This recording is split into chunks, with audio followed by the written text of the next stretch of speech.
Michael अथर्टन और नासिर हुसैन दुनिया cricket के दो बड़े नाम। दोनों ने इंग्लिश टीम की कप्तानी की हुई है। कमेंट्री की फील्ड में क्रिकेट को एनालाइज करने में, क्रिकेट को इंजन की तरह खोल कर आपके सामने रखने में इन दोनों का कोई कंपैरिजन नहीं है। ऐसे ही है, मेरे दो टॉप फेवरेट्स में से एक हैं। तो उन्होंने ना जसप्रीत बुमराह की तबाह कर तारीफ़ की है और दोनों हालांकि कवर कर रहे हैं इंग्लैंड और न्यूजीलैंड का मैच, लेकिन जसप्रीत बुमराह ने पर्थ टेस्ट में जिस तरीके की बॉलिंग की, दोनों कहते हैं भाई साहब नेक्स्ट लेवल नेक्स्ट लेवल। मज़ेदार बात ये है कि मुझे पता है कि अभी जसप्रीत बुमराह के इस वीडियो के बाद मतलब साड़ तो होगी, कुछ लोगों को जलन होगी, लेकिन उसका कोई इलाज नहीं है। सॉरी टू से, अब कोई तारीफ़ कर रहा है तो आपको करनी चाहिए भाई, साफ सी बात है। ये दो दुनिया के बड़े दिग्गज, बड़े माने हुए क्रिकेटर्स, कमेंटेटर्स अगर उसकी तारीफ़ कर रहे हैं तो आप उसके अगेंस्ट बात करते हुए, जिसको कोई जानता नहीं है और अगर उसने कमेंट्री की भी हो तो अपने गांव के टेनिस बॉल के मैच में उसको 2 मिनट के लिए माइक पकड़ा दिया गया होगा, तो इससे ज़्यादा और क्या होगा। तो भैया आपका तो बनते ही नहीं है ना। वो शुद्ध अंग्रेज़ हैं, अंग्रेज़ फुल टाइम। तो वो ये कहते हैं, ये ज़रा स्टेटमेंट सुनना। माइकल थर्टन कहते हैं कि भाई Bumrah was fantastic magnificent with the ball in Perth, ठीक है।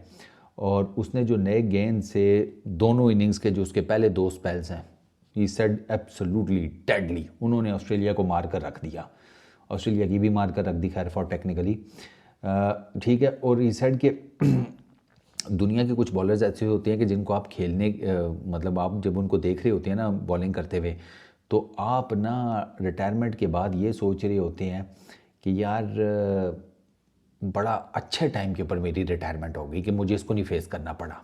ये माइकल थर्टन के वर्ड्स हैं कि आप जब अपने प्लेइंग डेज में होते हैं तो आपने कभी ऐसे बॉलर्स के बारे में सोचा नहीं होता कि फेस करने पड़ेंगे। जब आप रिटायरमेंट ले लेते हैं, ऐसे बॉलर्स आपको देखने पड़ते हैं, आप शुक्र अदा करते हैं कि यार बड़े अच्छे टाइम पर मैं तो निकल गया, ये पता नहीं मेरे साथ क्या करता। ये माइकल थर्टन के जसप्रीत बुमराह के बारे में वर्ड्स हैं। एंड ही सेड कि आप इस बंदे को कैसे फेस करें, आप इस बंदे को कैसे खेलें, आप यही सोचते रह जाते हैं, ठीक है। अच्छा, ये सेड, उसके अलावा उन्होंने कहा कि यार जसप्रीत बुमराह जो है ना वो नाइटमेयर की तरह है, जिसे कहते हैं डरावना ख्वाब। थंडर बॉल्स वो जनाब बॉल करता है, ठीक है। और प्लस वो बाकी दुनिया के तमाम बाकी पेसर्स की निस्बत वो थोड़ा सा ना बैट्समैन के ऊपर ज़्यादा तेज़ आता है, अपनी स्पीड से थोड़ा सा ज़्यादा जल्दी उनकी तरफ आता है। एक नॉर्मल बॉलर 140 का बॉल करेगा तो वो एक सर्टन स्पीड से आपको, ठीक है, आपको ना लगेगा कि 140 का बॉल है ये आ गया, ओके फाइन। जसप्रीत बुमराह का ये है कि वो 140 का ही करेगा लेकिन वो आपको ज़्यादा तेज़ लगेगा, और उसकी रीज़न बड़ी सिंपल सी है, वो अपने मुंह के आगे से ज़्यादा गेंद फेंकता है। बहुत कम बॉलर हैं जो अपना, ये जो मैंने आपको एक दफ़ा बताया भी था टेक्निकली, कि वो यहाँ कहीं पर गेंद फेंक देते हैं, डिलीवर कर देते हैं। जसप्रीत बुमराह का ये मुंह है तो वो यहाँ कहीं से गेंद फेंक रहा होता है, वो एक एक्स्ट्रा यार्ड जो है ना वो कवर कर लेता है यहीं के ऊपर, यहीं पर, ठीक है ना। तो आप ये समझें कि बेसिकली बैट्समैन के सामने से एक यार्ड गायब होकर ये जो एक यार्ड है ना बुमराह के मुंह और बॉल फेंकने के बीच में, यहाँ पर ये जो डिस्टेंस है वो यहीं पे कवर हो गया, वो ख़त्म हो गया। तो बैट्समैन को एक यार्ड तेज़ ही गेंद नज़र आनी है ना, या फील होनी है, या वो खेलेगा इस साइड के।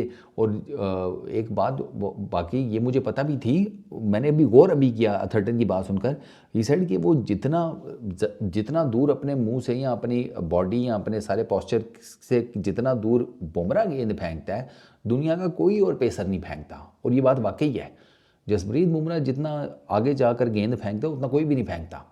और वो विप भी है उसके हाथ में, वो भी आपने देखा ही होगा, ठीक है ना। वो उसको फिर वो एक एक्स्ट्रा पेस जनरेट करके देती है। एक तो ये यार्ड गायब करता है वो, ठीक है, डिस्टेंस का, फिर वो विप, वो और तेज़ उसकी गेंद निकलती है।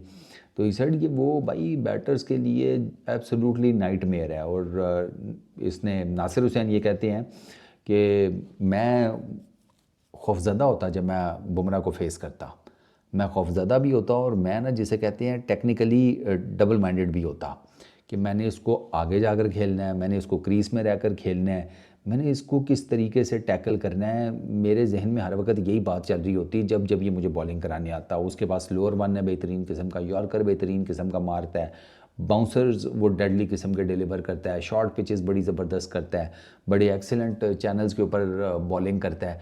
और इवेंचुअली वो बैटर्स को पकड़ लेता है। ये जसप्रीत बुमराह की इन दोनों ने तारीफ़ की है।